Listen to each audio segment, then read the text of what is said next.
Hey everyone, welcome to Buick Outdoors. If you're new around here, my name is Sheldon Marion, and today we're joined by Shelby over there. We got our dogs, Daisy, Rocky, and then Texas. And today we're actually not venturing far from the house at all. We're essentially just in our backyard. We're gonna be picking some strawberries. So these strawberries that we're picking, they're not actual like homegrown strawberries. They're all just wild strawberries. And luckily for us, we live in a place where they grow in abundant.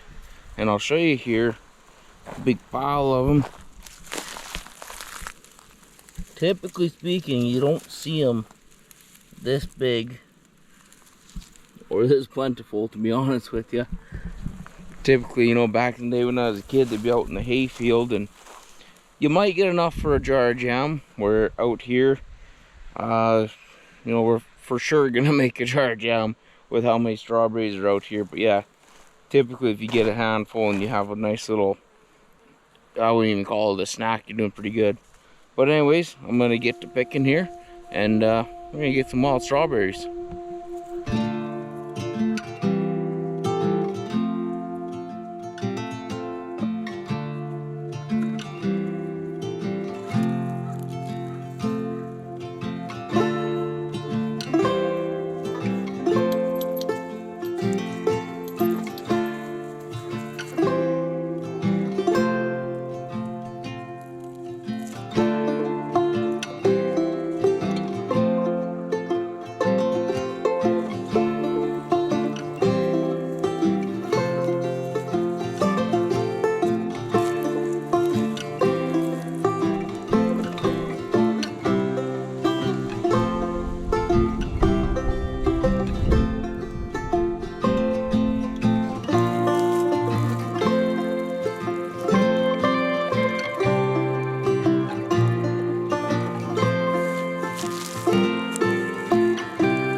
Okay, well, we were picking here for not overly too long, about 45 minutes or so, and we got ourselves quite a bit of wild strawberries here.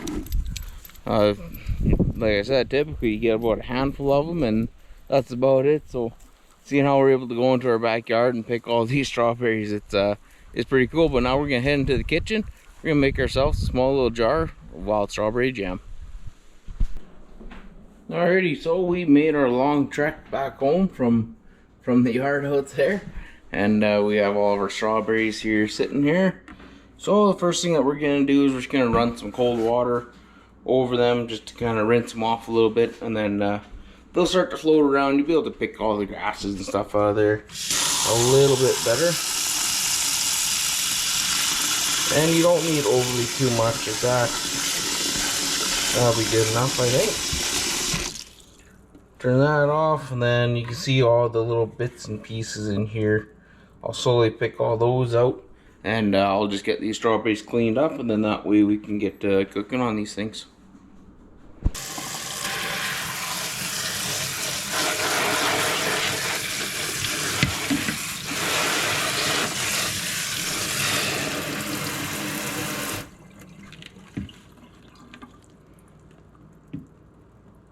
I got all the strawberries here washed off. I just threw them into the strainer and pretty well just ran some water on them. There were some seeds and stuff, and that way all the seeds fell through the strainer and we kept the strawberries. Now what we're going to be doing is we're just going to transfer them into this pot and get some heat on them. And once they start to heat up, we'll get to mashing them up. So with these strawberries, I'm sitting here, I'm cooking them on a pretty medium heat here, and then that way it just slowly brings them up to temperature. If you cook them a little too hot and too fast, you'll scorch it. So basically what I got going here is they're just about starting to boil. You can just see them starting to move.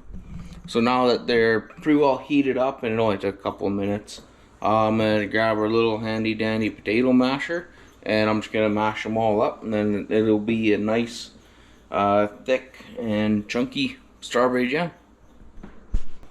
Alrighty, so I turned it down to a 3 now from a 4, and I'm just gonna smash these up kind of roughly. For me, I like a real chunky jam, so I'm not gonna get overly too carried away with this stuff. If you want to make a jelly, you'll be wanting to use the little jelly bags, then that way it gets rid of all the seeds and stuff. But that's just one extra little process that's pretty quick and easy. So as you can see here, it's pretty smashed up. It's not completely pulverized. There's still some chunks in there. There's all the seeds. So now what we're going to do is just let this slowly come up to a boil. And then as it boils, it'll slowly start to thicken. And basically you're almost done, really. If you want to add sugar, you can, but with these natural strawberries, they're incredibly sweet just on their own. But you can see it's just a real slow boil. I might turn it down a little bit more just to make sure that I don't scorch the bottom of this, because like when you're making jam, if you scorch, it's done. So anyways, I'm gonna monitor this here real close. Turn that down to about a 2 now, and we're just gonna slowly let this thicken up. Well, jam's coming along here pretty good. You can see it's starting to thicken up quite a bit. I made Shelby do a little taste test, and she said it needed just a little bit more sugar, and I actually haven't added any yet. So I got 1 little tablespoon. We'll put in about that much of it, and then we'll grab our spoon, mix around. Then when you're adding sugar, it's kind of like cooking when you're adding salt. Take it little by little. It's pretty easy to put too much sugar in, just like it's pretty easy to put in too much salt. So just kind of taste it as it goes. And you can see as I scoop it away here, it doesn't all just run back in. So like when we first started, there was so much water in here, if you made a little line in it, it would just kind of collapse on itself. Where now it's actually pretty thick, right? See that? Doesn't go nowhere. So I'm gonna mix this up a little bit more. Get Shelby do another little taste test, see if it needs just a touch more sugar or if I overdid it. And then yeah, pretty well cook this down just a slight little bit longer, and then we'll be putting this into a jar. Well, I added that little bit of sugar to it there, and I cooked it down for about, I don't know, about another 5 minutes or so. You can see still nice and thick. You put a bunch on a spoon, doesn't run off right away, kind of have to kick it off. So we're gonna call that about good enough. So So I'll turn off the heat. Pull that off.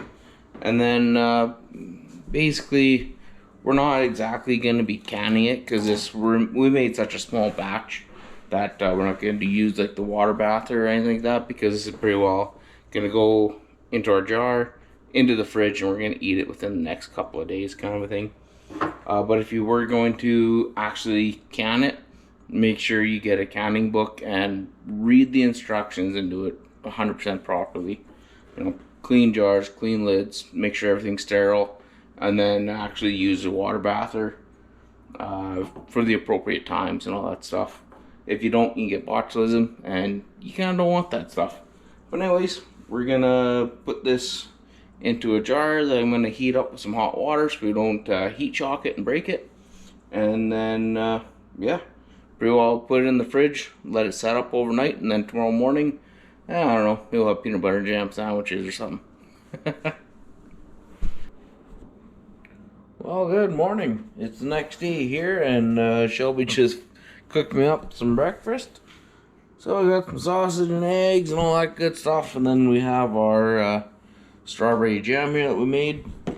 Got her on a nice little piece of toast, and we're gonna give her a go.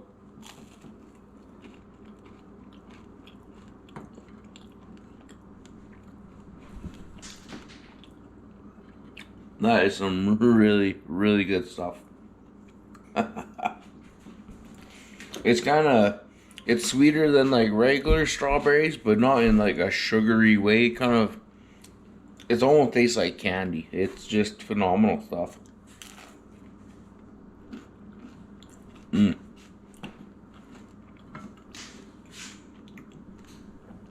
next time we pick wild strawberries, we'll